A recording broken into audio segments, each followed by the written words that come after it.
Raghava Reddy university మంచి భవిష్యత్తు కోసం తెలుగు విద్యార్థులు ఇష్టపడే యూనివర్సిటీ.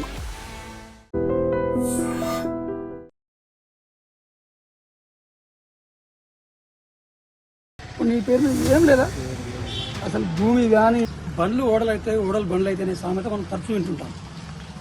ఎక్కువ మన నిజ జీవితంలో కొద్దిమంది వారి జీవితాలు తలకిందులై తారసపడుతుంటారు. అయితే ఇప్పుడు మనం చూడబోయే ఈ స్టోరీలో మాత్రం ఒక గొప్ప వ్యక్తి, ఊరి కోసం పాటుపడి ఊరి కోసం సేవ చేసిన వ్యక్తి, చాలా గొప్ప వ్యక్తిని ఆ గ్రామస్తులు నిలువెత్తు విగ్రహాన్ని ఏర్పరచుకున్నారు. కానీ అదే వ్యక్తి యొక్క కుమారుడు మాత్రం నిలువ నీడలేక, పట్టించుకునే దిక్కు లేక, ఒంటరి వాడై, కూడు గూడు ఏది లేక ప్రభుత్వం చెందిన కార్యాలయంలో తొలగాల్సి ఎవరా వ్యక్తి ఏంటో చూసిన ప్రతి ఇప్పుడు రాఘవరెడ్డి గారి హయాంలో రాజభవనం లాంటి ఇంట్లో ఉన్నారు వాళ్ళని తెలుసుకున్నాడు. ఎవరిచ్చే ఒక ఏం తీసుకోలేదు, ఎవరి దగ్గర ఒక రూపాయి తీసుకోలేదు లంచాలు ఆ రోజుల్లో లేదు. ఆయన సొంతం డబ్బులు ఖర్చు పెట్టుకుని ఆయనకేం లేదు.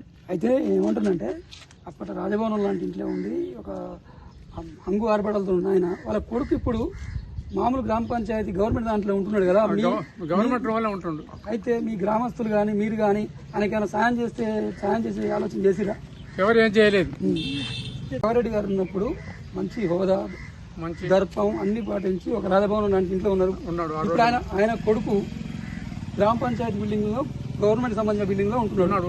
అయితే ఈ దీనస్థితి పైన మీ గ్రామస్తులు స్పందించి ఆయనకైనా సాయం చేద్దామని అనుకోలేదా? సాయం చేస్తే ఆయన ఏమేమి తీసుకోడు, ఆయన ఏమి లేదు, ఎవరికాడ తీసుకోడు. ఎందుకని? ఆయన ఒకసారి తీసుకోలేదు. ఆయన మంది సొమ్ము కాచపల్లె మొత్తం మీద అయితే మంది సొమ్ము ఆయన ఒకరి కాడ తినలేదు. ఆయన జాగాలు ఆయన బతికినంతే. మొత్తం మీద ఇప్పుడు ఆయనకు ఒక ఇందిరమ్మ ఇల్లు కానీ ఒక రూమ్ కావాలి, ఆయన పథకం, ఒక ఇల్లు. మంచి పేరు చేసుకుంటూ 30-40 సంవత్సరం ఊరికి సేవ చేసిండు. పథకాలు వెళ్ళిపోయాడు, ఆగమైన ఖరాబ్ అయింది ఆర్థిక పరిస్థితి. ఎన్ని ఎకరాలు ఉండే ఆయనకు? 70 ఎకరాలు లేకుండే వాళ్ళకి. మొత్తం ప్రజాసేవ కోసమే ప్రజాసేవ చేసిండు, ఆగమైపోయాడు. మరి ఇప్పుడు ఆయన తదనంతరం వాళ్ళ కొడుకు పరిస్థితి ఏంది? ఎవరు దిక్కులే, ఎవరు లేరు ఆయనకు, ఎవరు లేరు. ఒక్కడే ఒంటరి బతుకైపోయి ఎక్కడ ఉంటాడు? ఇల్లు లేదు, గ్రామ పంచాయతీ ఉన్నాడు ఆయన. మొత్తం అయితే అప్పటి తరం రాజకీయ నాయకులు ఆ రోజుల్లో ఆయన మంచిగా రాజకీయ నాయకులు మంచిగా 30 ఏళ్ళు చేసి మంచిగానే. ఏది ప్రెసిడెంట్ సర్పంచ్ కృష్ణ ఆడున్నప్పుడు చేసేవాడు. అప్పుడున్నప్పుడు ఆయన నేతి విద్య ఆ రోజుల్లో మంచిగా పని చేసిండు. ఆయనకి ఏమి గిట్టలేదు, పథకాలు లేవు. పేదలకు ఏదైనా సాయం చేసిండు మంచిగా. ఆయన ఆస్తులు అమ్మే పెట్టిండు, సొంత ఆస్తి ఆమె పెట్టిండు. మరి ఎందుకు ఆయన కొడుక్కి ప్రభుత్వాలు ఏం ఆదుకోవట్లేదు? ఎందుకు ఏంది? ప్రభుత్వం ఆయనకు ఏం సహకరించలేదు.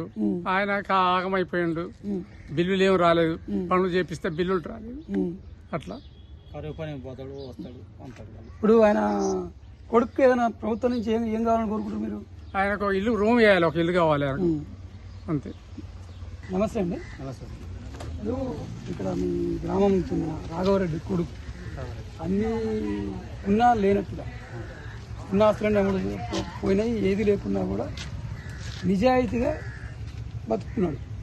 అసలు ఆయన అలా ఎందుకు ఉంటున్నాడు? ఈ గ్రామస్తులు ఆయనకి ఏమైనా చేతులిచ్చిరా? ప్రభుత్వ పథకాలు ఏమన్నా చేసిరా? అసలు ఎందుకు ఆయన గురించి ఒక 2 మాటలు చెప్పండి.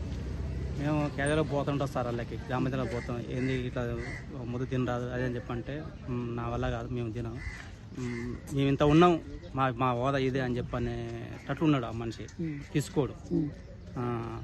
మేము కొంచెం పలకరిస్తాం, మామ ఇది తీసుకోమని చెప్పంటే వద్దు నేను చేసుకుంటా. మరి ఏం పని పోతాను? నేను కరువు పనికి పోతా అని చెప్పి అంటాడు. ధీమాగా చెప్పుకుంటాడు. ఆయన సొంత పని చేసుకుంటాడు, ఆయన సొంత ఆలోచన చేసుకుంటాడు. కానీ ఎవరింటికి పోడు, ఎవరితోనే చేసుకోడు. ఉపాధి హామీ పనికి వెళ్తాడు, ఉపాధి హామీ పని పోతాడు, వస్తాడు, ఆయన తిన్న ఆయన తింటాడు సార్, అంతే. అంతేగాని ఎవరికాడ ఆశించాడు. ఇచ్చినా తీసుకోడు. నా అవసరం లేదని చెప్పి అంటాడు. మేము పలకరించుకొని కాకపోతే ఫ్రెండ్లీగా మాట్లాడుకుంటాడు, ఫ్రెండ్లీగా ఉంటాడు, అంతే. ఇక హ్యాండిక్యాప్ కొద్దిగా సరే వచ్చేది ఏం తీసుకుంటాడు, వచ్చే ఉపాధి హామీతో వచ్చే ఏమైనా ఉంటే దాంతో అంతే ఎలా పుచ్చుకుంటాడు, కానీ ఎవరితో ఆశించాడు. ఉపాధి హామీ పథకం ద్వారా వచ్చే డబ్బులతో, వికలాంగ పింఛన్తో కాలం ఎలా తీసుకుంటాడు, కానీ ఎవరి దగ్గర ఆశించాడు. అది ఈ రోజుల్లో ఇటువంటి వ్యక్తులు ఉంటారా అంటే ఉంటారు. తన గంగాధర్ రెడ్డిని చూస్తే చెప్పొచ్చు. మన విజులో చూస్తున్న ఇతని పేరు కట్ట గంగాధర్ రెడ్డి.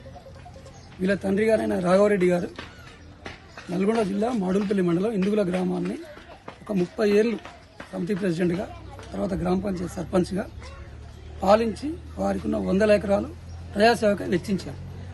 అయితే కాలక్రమేణా 1991లో రాఘవరెడ్డి గారు మరణించారు. తదనంతరం సరైన అవగాహన లేకనో, ప్రభుత్వాలు పట్టించుకోకనో వాళ్ళ ఫ్యామిలీకి ఉన్న ఆస్తులన్నీ కరిగిపోయినాయి. ఉన్న కొడుకు మాత్రం ఒంటరిగా మిగిలిపోయాడు. సరే, తండ్రి వారసత్వం అబ్బకపోయినప్పటికీ ప్రభుత్వం నుంచి ఎలాంటి పథకాలు లేక తాను ఎటువంటి లబ్ధి పొందక ఒంటరివాడైపోయింది.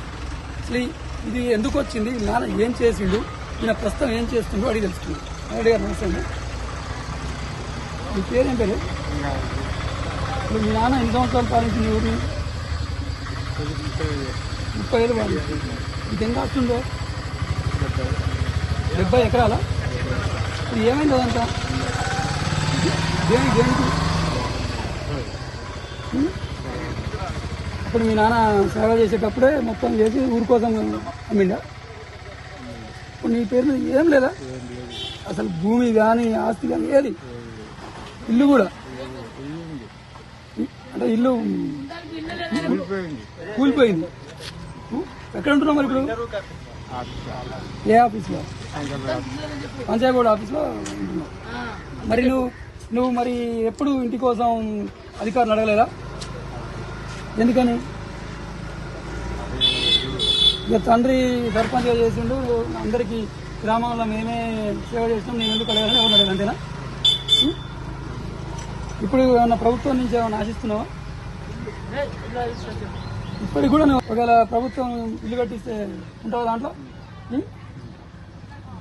ఇప్పుడు ఈ సందర్భంగా మీ నాన్న ఉన్నప్పుడు రాజకీయాలు ఎట్లున్నాయి, ఇప్పుడు ఎన్నో రాజకీయాలు ఎట్లున్నాయి?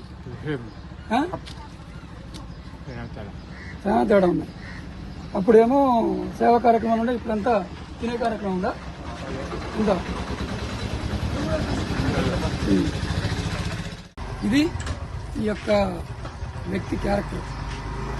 తనకి కూడు గూడు ఏది లేకపోయినా తన తండ్రి ఊరిని పాలించింది కాబట్టి ఎప్పటికీ మాది అప్పరే అంటే మేము సేవ చేసిన ఫ్యామిలీ నుంచి వచ్చినాం కాబట్టి నేను ఎవరిని ఆశించను, యాచించను అంటున్నాడు. శాసించే మా ఫ్యామిలీని యాచించే స్థితికి వచ్చినా నేను మాత్రం ఎట్టి పరిస్థితుల్లో తీసుకుంటున్నాడు. ఒకవేళ ప్రభుత్వం కనుక ఇందిరా మిల్లు ఇచ్చినా ఆ ఇంట్లో మాత్రం ఉంటా అంటున్నాడు, కానీ ఎవరిని రూపాయి అడిగేది లేదు అని చెప్పేసి నిజాయితీగా చెప్తున్నాడు. అయితే మన గంగాధర్ రెడ్డి నివాసం ఉండే ఇల్లు అంటే ఇల్లు కాదు, ఇందుగుల గ్రామస్తులు గ్రామ అవసరాల కోసం, యువత కోసం సభలు సమావేశాలు జరిపినప్పుడు అందుకోసం ప్రత్యేక నిధులతోటి జనరల్ కమ్యూనిటీ హాల్ పేరుతో భవనం నిర్మించారు. ఈ భవనం ఖాళీగా ఉండడంతో గంగాధర్ వాళ్ళ నాన్న ఊరి చేసే సేవకు అవుతుంది, వేరే తనకి గూడు లేకపోతే ఇంట్లో ఉండమని ఆశ్రయం కల్పించారు. ఇప్పుడు ఆయన లోపల ఎలా ఉంటుందో ఏంటో చూద్దాం. ఒకప్పుడు ఇంద్రభవనం లాంటి ఇంట్లో ఉన్న గంగాధర్ రెడ్డి ఇప్పుడు ఈ యొక్క కమ్యూనిటీ హాల్లో చేతి కింద ఎవరు లేకుండా ఊరికి దూరంగా ఒంటరిగా, అంటే పని చేసే శక్తి లేక సరే ఉన్న దాంట్లో తనకు తింటూ ఆ చిన్న మంచంలో పడుకుంటూ కాలం నిలదీస్తున్నాడు. సరే, మరోసారి ఆయన ఇక్కడ ఇంట్లో ఏ విధంగా ఉన్నాడు తెలుసుకునే ప్రయత్నం చేద్దాం. ఇప్పుడు ఒక్కనే ఉంటాను ఇక్కడ, మరి ఊరు బయట ఉంది, చుట్టూ ఏమి ఇల్లు లేవు కదా, భయం కదా? ఈ కరెంటు రెగ్యులర్ ఉంటుందా? ఫ్యాన్ తిరుగుద్దా? తర్వాత నీకు ఈ సరుకులు తినడం ఇవన్నీ ఎక్కడి నుంచి తెచ్చుకుంటావు? పండు బియ్యం తెచ్చుకుంటావు. తర్వాత ఇప్పుడు బియ్యం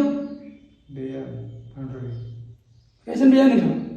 సరే, ఇప్పుడంటే సన్న బియ్యం వస్తున్నాయి, మొన్నదాకా దొడ్డు బియ్యం వచ్చినాయి, అయ్యే తిన్నావా? నిన్నటి వరకు దొడ్డు బియ్యం తిన్నావు, ఇప్పుడు సన్న బియ్యం తెచ్చుకున్నావా? ఎన్ని వస్తాయి నీకు? 35 కేజీలు అంత్యోదయ కార్డు ఉందా? సరిపోతాయా నీకు నెలకి? తర్వాత ఖర్చులకు డబ్బులు ఇంచి పైసలు వస్తాయి. ఏమన్నా పనికి వెళ్తావు? 100 రూపాయలు పనికి వెళ్తావు. మరి ఎప్పుడైనా బాధపడ్డా బాబాయ్ మా నాన్న ఊరిని శాసించిండు, నేను 100 పనికి వస్తున్నాను, ఎప్పుడైనా బాధపడ్డా? అటువంటిది ఏం లేదు. మీ నాన్న సేవ చేసిండు, నువ్వు కూలి వేసుకొని బతున్నావు, ఎవరి మీద ఆధారపడుతున్నావు. నిజంగా ఎంత గ్రేట్ అంటే గంగాధర్ రెడ్డి గారు ఎవరిని రూపాయి ఆశించకుండా, ఎవరి మీద ఆధారపడకుండా, తనకి వికలాంగుడైన తనకి అంత్యోదయ కార్డు ద్వారా 35 కేజీల బియ్యం వస్తున్నాయి, పింఛన్తో కాలగతిస్తున్నాడు. ఎలాంటి ఆశలు కోరికలు మరి ఎలాంటివి లేకుండా సాదా సీదాగా జీవితం గడుపుతున్నాడు. అత్యాశకు పోయి ఆశపరులు ఇలా ఉండాలి అలా ఉండాలి అంగుళాలు వాడు ఉండాలి మాకు ఇవి కావాలి అవి కావాలనుకునే వారు ఈ గంగాధరిని చూసి కొంతైనా మారాలని కోరుకుందాం.